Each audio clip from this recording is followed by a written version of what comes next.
especially when a woman tells him to. Please welcome Brian Grosz.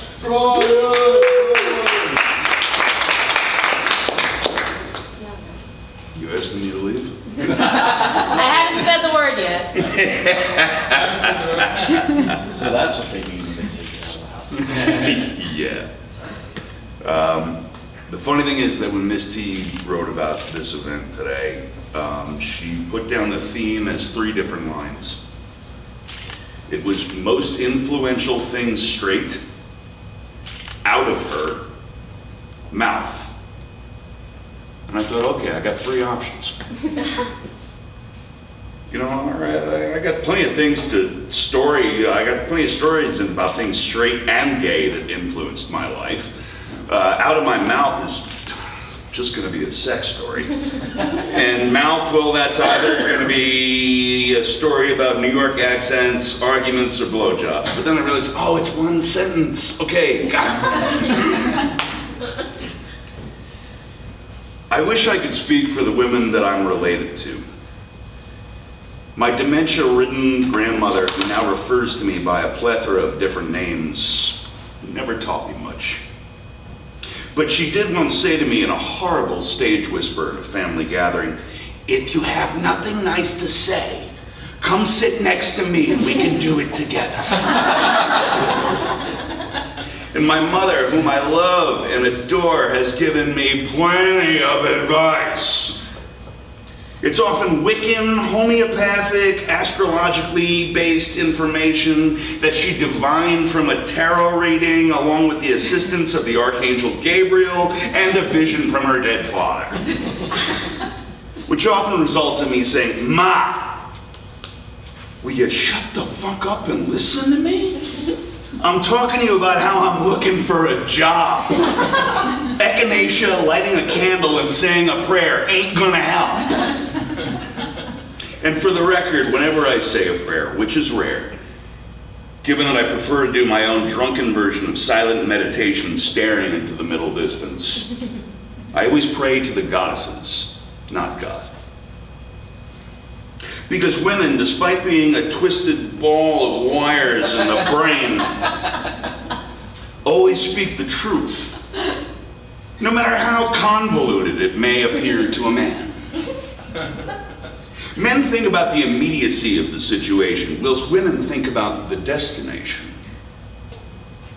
Perhaps that's why there's a disparity in the number of car accidents and missed highway exits between the sexes.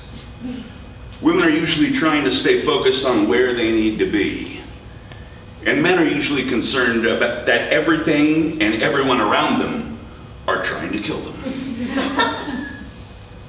But it's obvious that I'm no psychoanalyst. But as for exits, "I'm scared you're gonna meet the real me," she said one night. I shrugged it off because this was a woman who once greeted me stark naked at the door, swigging from a bottle of Maker's Mark, blasting Metallica's Ride the Lightning, and then said, "I want to feel you get hard in my mouth." How much more real can you get? And after months, I got to know her real me. She was a rape victim, financially supported by her father.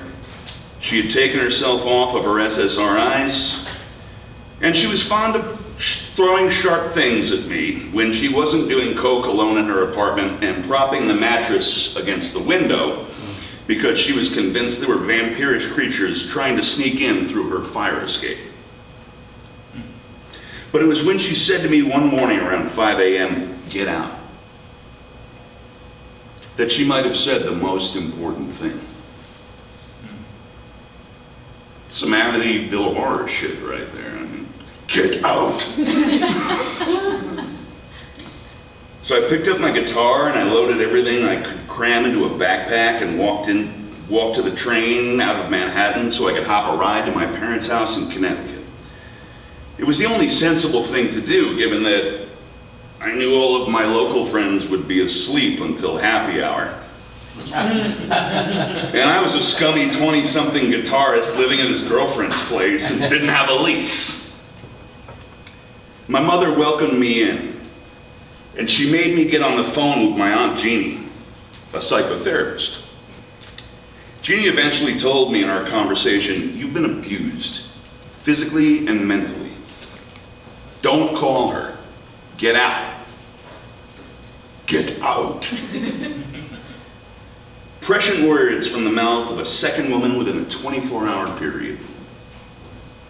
Though through different vocal tonalities and timbres, especially present given that the next morning, 2 planes slammed into 2 tall buildings less than 2 miles from where I had been sharing a Murphy bed with a gorgeous, angry, insane blonde.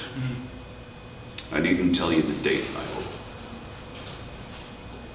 Get out. Every time I've been told that, ordered that, it's been the truth from a woman's mouth. You're right, this ain't working. Deuces, I'm out.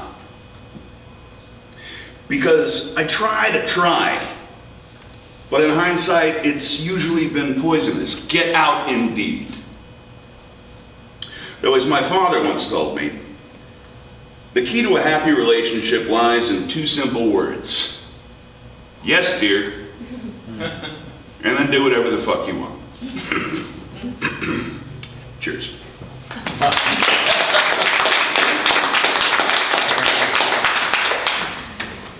After those last 2 pieces, I feel like I should say, oh, happy Mother's Day.